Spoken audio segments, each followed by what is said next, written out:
nós vamos ter aula de gramática.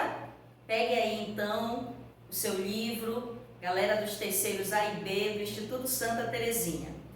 A aula anterior de gramática que nós tivemos, ela foi relacionada a pronomes.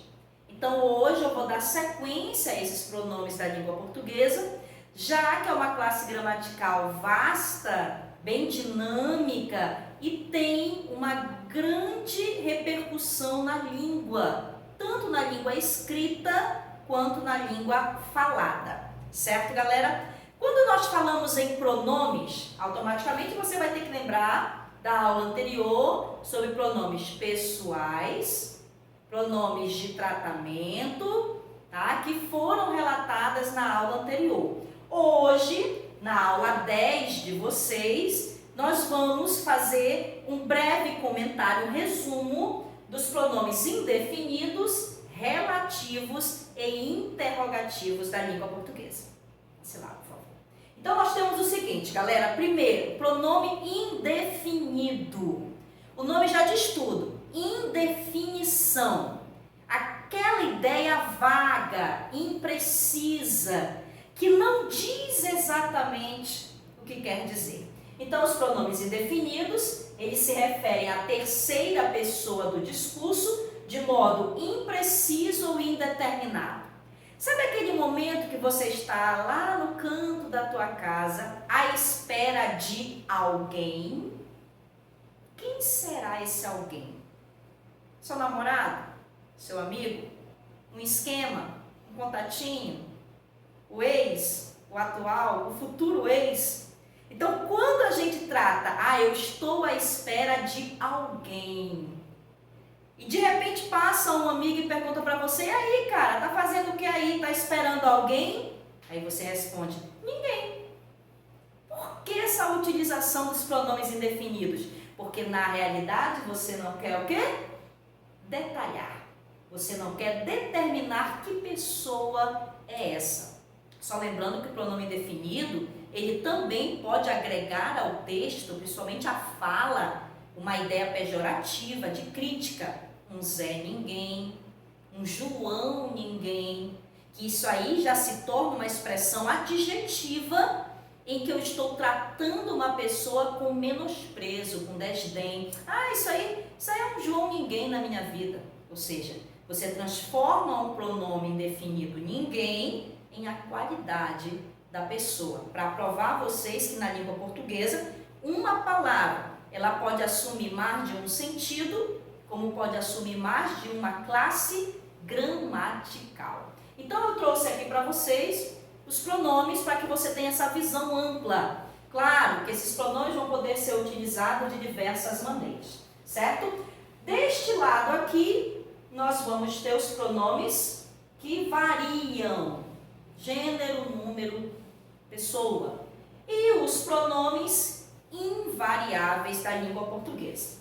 Os pronomes indefinidos. Eu quero chamar a atenção de vocês para alguns desses pronomes, como todo, todas, toda e todas, principalmente para a redação. Quando você utiliza esses pronomes e acaba agregando uma ideia de generalização, você perde pontos na redação. Por exemplo, todo jovem gosta de baladas. Você generalizou. Toda criança é bagunceira. Toda escola exclui. Ou seja, você infelizmente usa um pronome indevido, porque você é impreciso, mas acaba generalizando uma certa ideia. Nós temos um outro pronome que eu quero chamar a atenção de vocês, que apesar dele ser pronome indefinido, ele também pode se tornar um adjetivo dependendo do contexto, que é certo, certos, certa e certas. Por exemplo, você viu aquela certa pessoa hoje? Por que você usa dois pronomes indefinidos? Aquela certa pessoa. Porque muitas vezes você não quer tratar do nome dela, você não quer revelar quem é, Você pode ter algo contra, algo, olha aí o pronome indefinido, algo contra essa pessoa. Então, olha o poder que o pronome indefinido tem na língua, certo?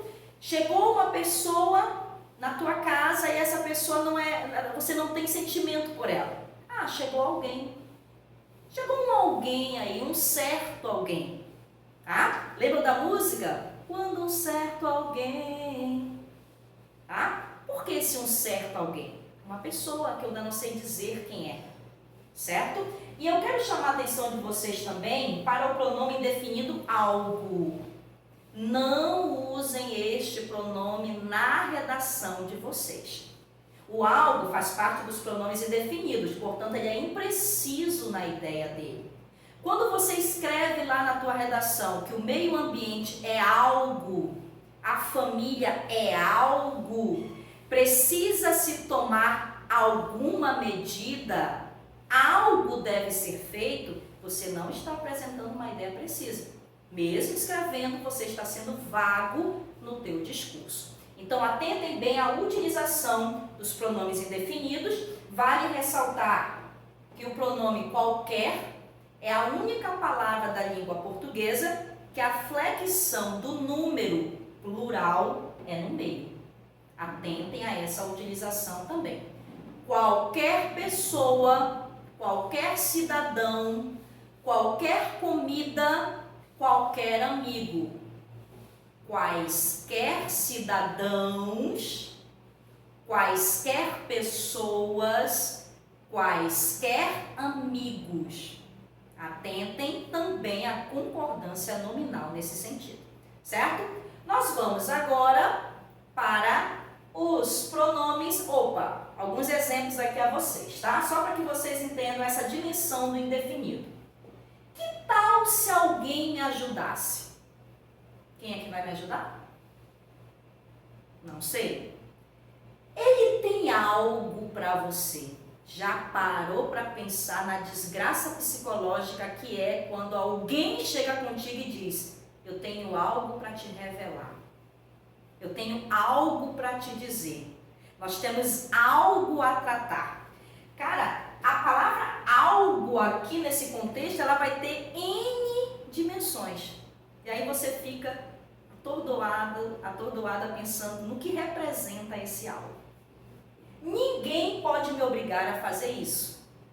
Não responsabilize outrem pelo acontecido.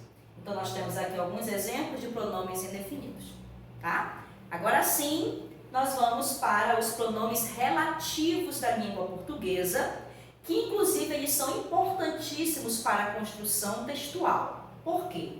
Os pronomes relativos, eles são elementos que vão ser usados para fazer referência a palavras ou ideias já citadas no texto, de forma a evitar o quê? A repetição vocabular.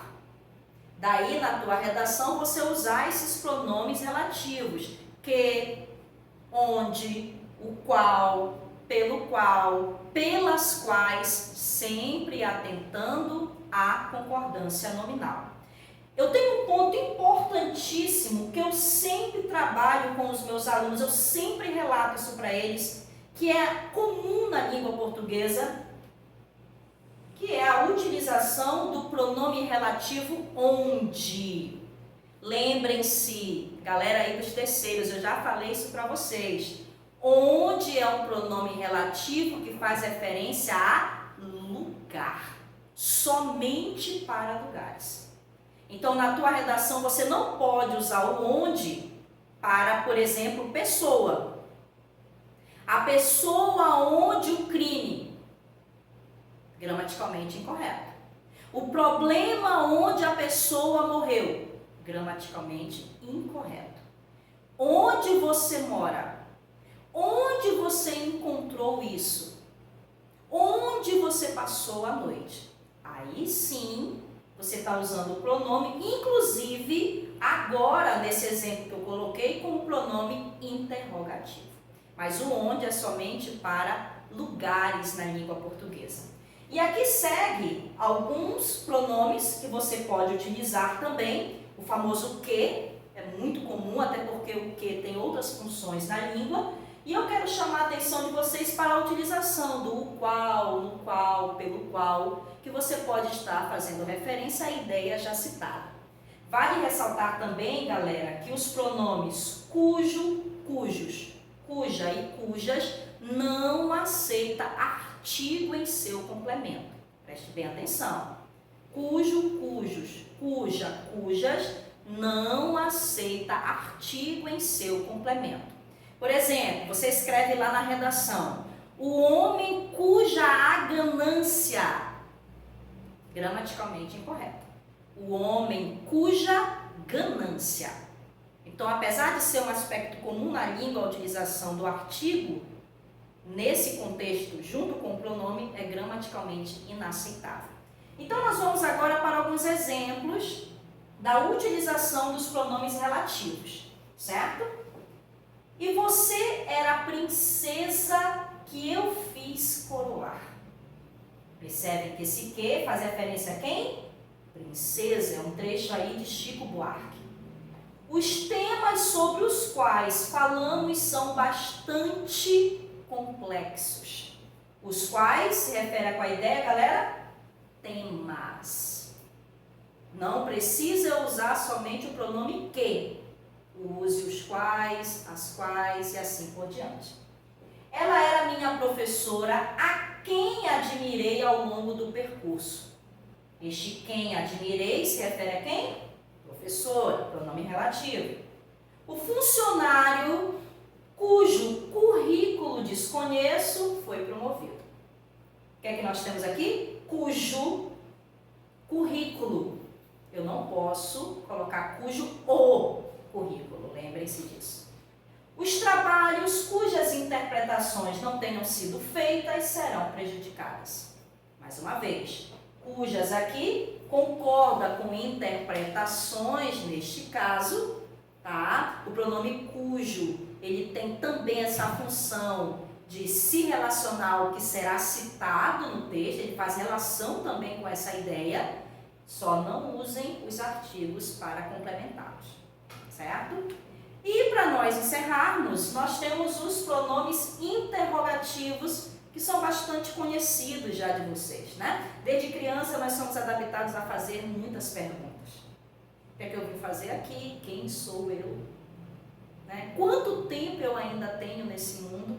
Quantas horas me faltam para ver você? Que dia é hoje? Como você está? Como eu estou? Tá? Então, nós vamos ter os pronomes interrogativos que são utilizados com função de substantivo ou adjetivo em frases interrogativas, que podem ser diretas ou indiretas e, em alguns casos, também em frases exclamativas. Os interrogativos invariáveis é que e quem. Os variáveis, quais, quanto, quantos. Quanta, quantas. Claro, lembrando a vocês, que numa outra aula eu vou trabalhar as diversas funções que o pronome que tem na língua portuguesa. Não é só uma nem duas, são muitas funções que esse pronome ele agrega dentro do contexto da língua portuguesa, tá? Então eu vou colocar aqui para vocês alguns exemplos desses pronomes interrogativos. Quem é este garoto? Diferente, vamos lembrar, o quem também pode ser pronome indefinido. Quem bate à minha porta? Pronome interrogativo, certo? Sendo que em outro contexto ele também pode ser indefinido, dependendo da situação. Quem são estes garotos? Qual é o propósito deste trabalho? Quais são as vantagens deste trabalho? Quanto dinheiro será necessário? Quanta mão de obra será necessária? Eu quero fazer aí uma referência importante à palavra mão de obra, que perdeu o hífen. Estejam atentos ao acordo ortográfico vigente da língua portuguesa. Palavras que perderam o hífen, palavras que continuam com hífen, palavras que uniram-se, duplicaram o R e o S, que são assuntos que nós iremos tratar também. Então, meus amores, os pronomes da língua portuguesa são muito amplos, Sabendo utilizá-los de forma coerente e coesa, você também ganha pontos na redação relacionado à competência 1, que é o domínio da escrita, a escrita formal. Certo, galera? Aproveitem para fazer os exercícios e qualquer dúvida, pode contar comigo. Até a próxima!